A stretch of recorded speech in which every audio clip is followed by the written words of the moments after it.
ओम परब्रह्म परमात्मने नमः।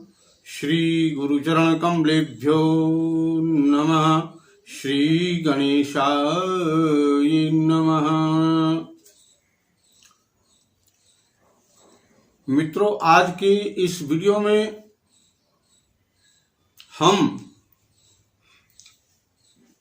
यंत्र निर्माण के बारे में आपको बताने जा रहे हैं, जिससे आप सीखकर कोई भी यंत्र आप अपने हाथों से अपने ही घर पर बनाकर उसका उपयोग कर सकते हैं, बिल्कुल थोड़े खर्चों में। इससे पिछली वीडियो में मैंने आपको कुछ यंत्रों के बारे में बताया था और उसकी उपयोगिता बताई थी। आज हम उन सभी यंत्रों को, किसी प्रकार का कोई भी यंत्र हो बनाना, तो वो यंत्र कैसे बनाए जाएंगे, ये सारी विधि मैं इस वीडियो में मैं बता रहा हूं। और साधारण से साधारण लोग भी इस वीडियो को देखने के बाद किसी भी यंत्र को स्वयं अपने हाथों से घर में बनाकर उसका उपयोग कर सकते हैं और बहुत अच्छा लाभ होगा।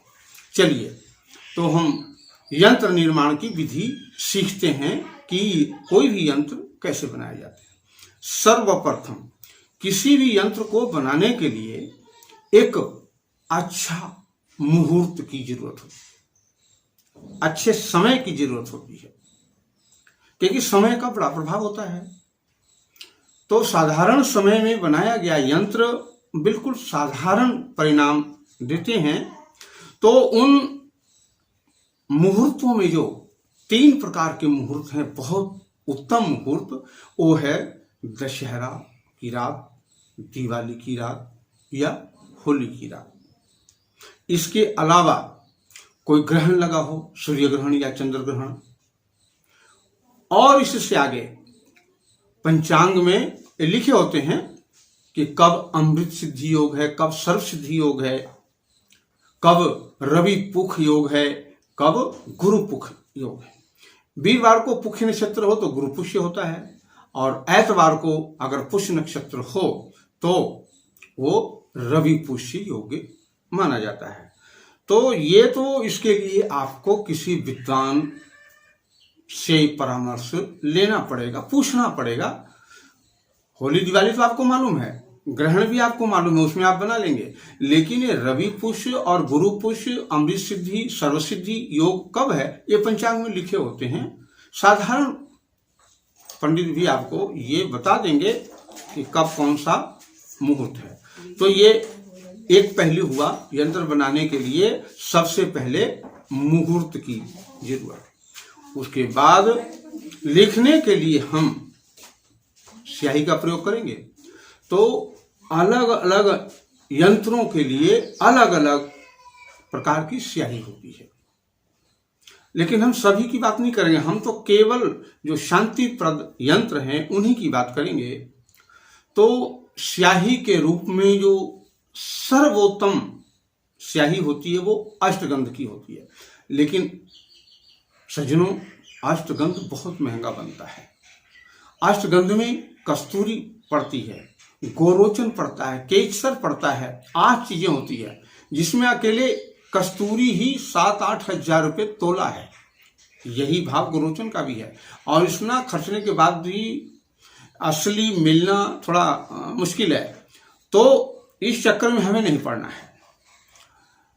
कोई भी शांति परक जो आपको यंत्र बनाना है, तो उसके लिए आप केसर, हल्दी का रस, लाल चंदन और उसमें कपूर मिला दीजिए।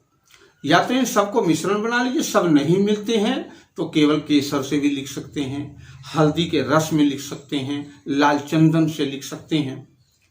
सबको मिला लें तो बड़ा उत्तम रहेगा।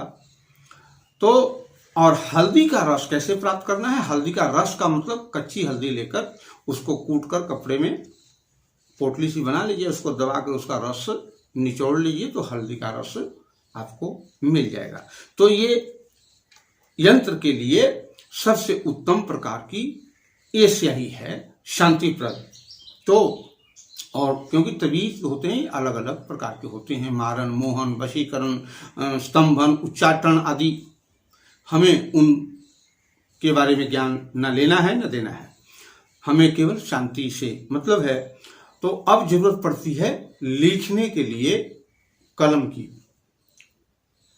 कलम के लिए भी यंत्रों के हिसाब से कलम, लोहे की कलम होती है, सुई की कलम होती है, कांटे की कलम होती है, मोर पंख की कलम होती है, उल्लू के पंख अलग अलग होते हैं। लेकिन यहां हम केवल शांति वाले आपको बता रहे हैं। शांति के लिए आपको सबसे जो उत्तम कलम है वो है अनार की कलम, चमेली की कलम, तुलसी की कलम या लाल चंदन की कलम।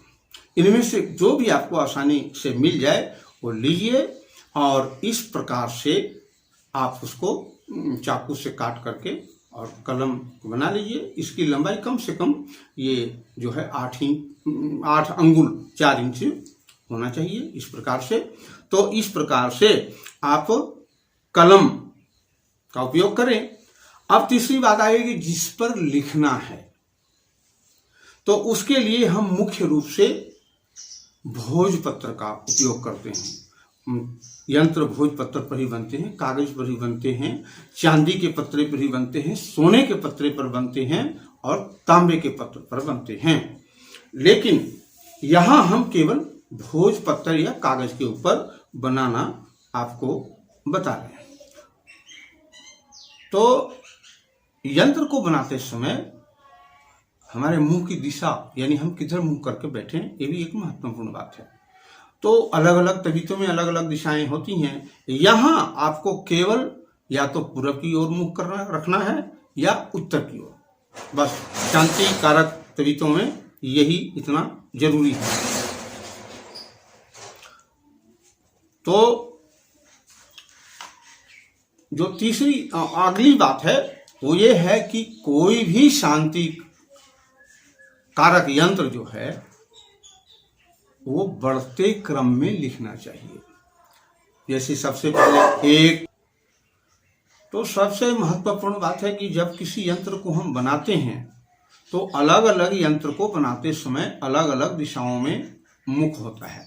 यहाँ केवल आपको शांति कारक यंत्रों में पूरब या उत्तर, इन 2 दिशाओं में ही मुख करके बैठना है और यंत्र को हमेशा बढ़ते क्रम में लिखना है।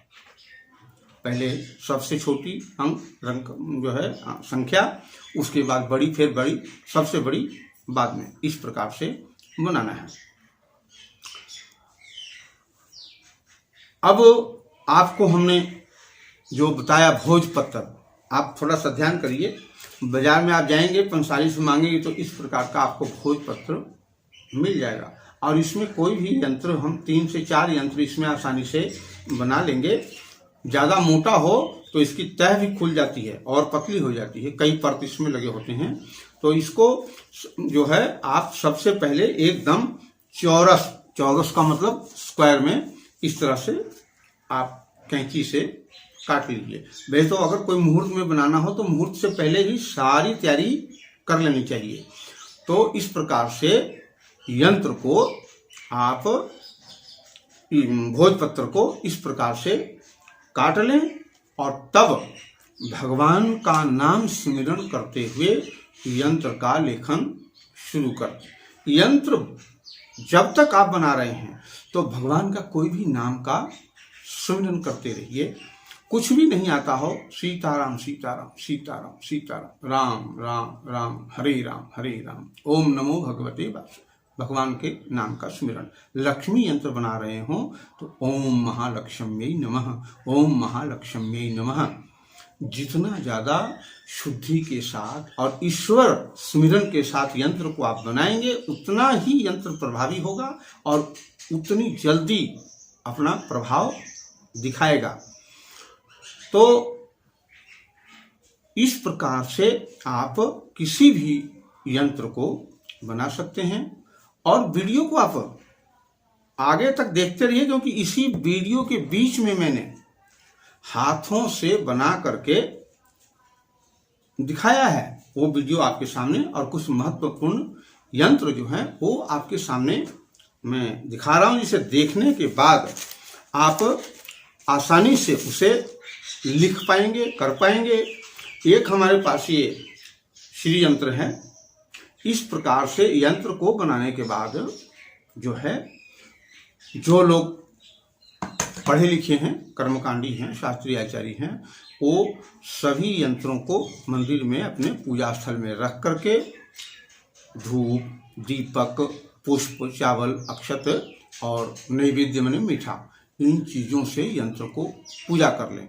विद्वान लोग सबसे पहले यंत्र की प्राण प्रतिष्ठा कर लें, फिर षोडशोपचार विधि से पूजन करें और तब किसी भी मंत्र को उपयोग में लाएं।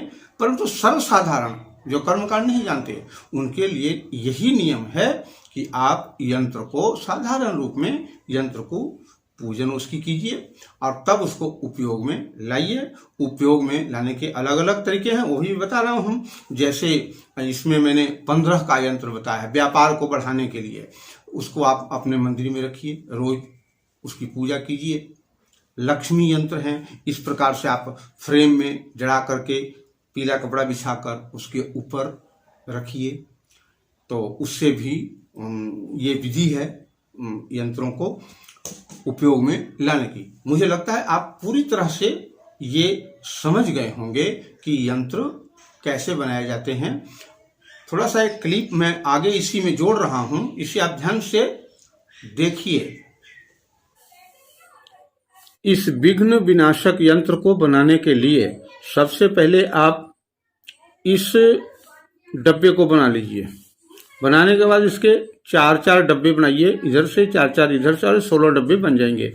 इनमें सबसे पहले 1, फिर 2, फिर 3, इस प्रकार से बढ़ते क्रम में इनको लिख देना है, तो ये आपका यंत्र तैयार हो जाएगा। ये जो है आपका लक्ष्मी यंत्र, इसके लिए सबसे पहले आप इस चौरस चतुष्कोण को बनाइए।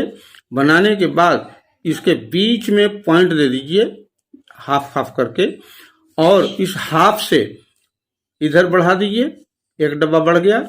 यहाँ से ए बढ़ा दीजिए, एक डब्बा बढ़ गया। यहाँ से बढ़ा दीजिए, एक डब्बा और बढ़ गया। ये इसको नीचे बढ़ा दीजिए, यहाँ से बढ़ गया, तो ये आपका बन गया। अब इस बीच वाले पॉइंट से आधे डब्बे तक लेके आइए लकीर को चारों तरफ से, इधर से भी, इधर से भी और इधर से भी। उसके बाद इन सबको आपस में मिला दीजिए, तो ये डब्बा बन गया। तो आपका पूरा यंत्र का स्वरूप ये बना। इसमें भी 1 यहाँ पर, फिर 3, फिर 4, फिर 6, तो इस प्रकार से 7, 8 बढ़ते क्रम में 13 तक का नंबर भर दीजिए। ये भी यंत्र आपका तैयार हो गया। उसके बाद है 15 का यंत्र है ये। इसमें आप देख रहे हैं कि 9 खाने हैं। 9 खानों में ये जो अंक है भरना है। इसमें विशेषता यह है कि इसको हम सबसे पहले 3 से भरेंगे, 3, फिर 4, फिर 5, 6, 7, 8 और 9, तो इसमें 1 और 2 रह गया। सबसे बाद में फिर 1 और 2, तो ये यंत्र भी आपका तैयार हो गया।